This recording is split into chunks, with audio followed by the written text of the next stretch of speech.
What's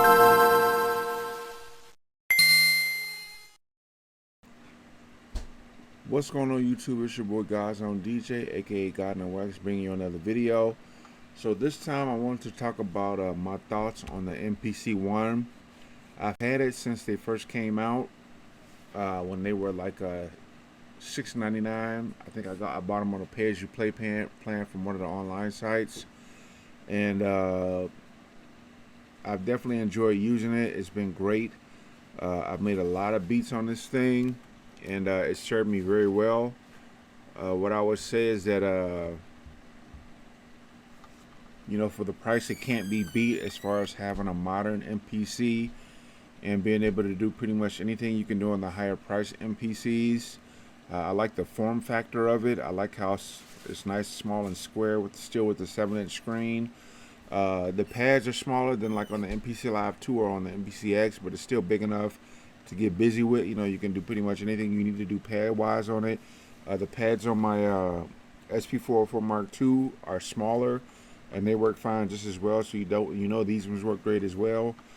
Excuse me.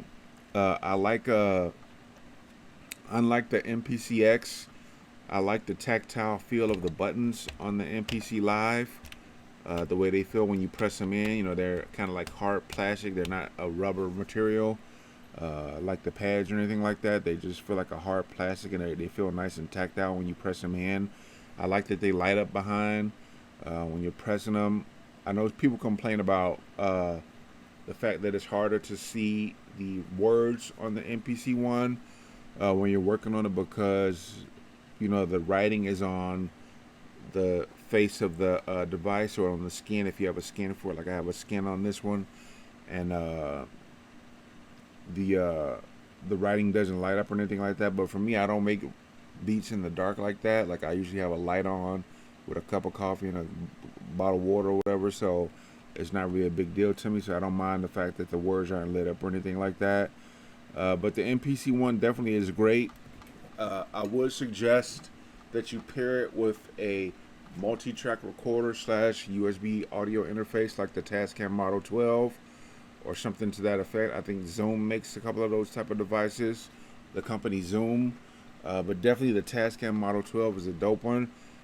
With my Tascam Model 12 right now, I have something plugged into the MIDI input on the Tascam Model 12, and then the Tascam Model 12 is hooked up via USB to a USB hub, then into the USB input on my MPC One, and I'm able to use that MIDI device that's plugged into the Tascam on the MPC One as if it were plugged directly into the MIDI input, 5-pin MIDI input on the MPC One. So that frees up, being able to run it through the Tascam Model 12 frees it up, the MIDI 5-pin MIDI input on the MPC One for another MIDI device, which I also have plugged in to be able to run it like that. So that's pretty cool. Like I said, excuse me. Of all the Tascam devices, I definitely recommend the Model 12 just for reasons like that. And there's some others, but I'll probably do a review on the Tascam Model 12 on another video. But the MPC One, they got the MPC One Plus now.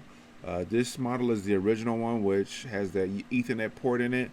So you have to run an Ethernet cable to plug into it if you need to do updates online, or if you want to download your Splice library into the MPC One, you have to plug in an Ethernet cable. The newest MPC One Plus has Bluetooth and Wi-Fi on it, which is pretty cool. I think the initial one should have came with that as well. It's not that expensive to put Bluetooth or Wi-Fi in a device, even 2 or 3 years ago when this first came out. So I don't know why they omitted it, but I guess it is what it is. At least they put it in the new ones now, so somebody newly picking up an MPC One can get that feature and functionality. But yeah, the MPC One is dope. I like it a lot. I really like that you can get the plugins for it. So like if I were to go, let me change the track here. If I were to go like to my keys here and go to plugins, you can get different plugins for it. And I can also play it with my MIDI devices off camera, my keyboard.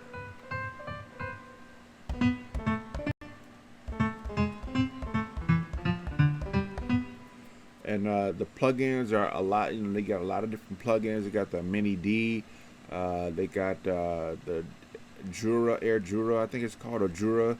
It's just they are mimicking or emulating a lot of different classic sounding instruments, uh, and they do it very well, I would say. Uh, there's not much I don't think I couldn't do with this musically if I were scoring a movie, or if I were making music for a video game or sounds for a video game. Pretty much anything you can do musically, you can do on the MPC One at a very reasonable price. Only thing you have to do is buy the additional instruments for it. I mainly use my MPC One in standalone mode, excuse me, but I have used it connected to the computer in controller mode, and it works very well in there too.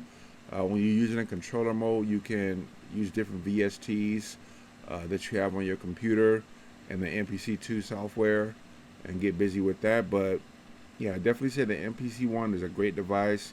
For me, it's the device of the decade for the price point that it comes in at.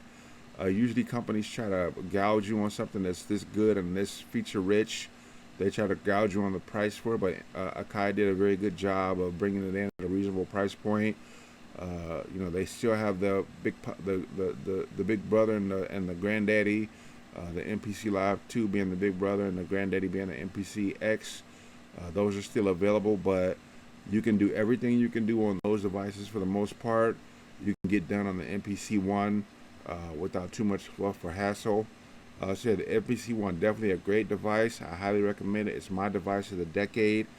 What do you think about it in the comments? Please let me know how you feel about it in the comments. Do you have an MPC One? Do you like yours? What do you like about it? That sort of thing. Anyway, that's it for the video. Thanks for watching. Later.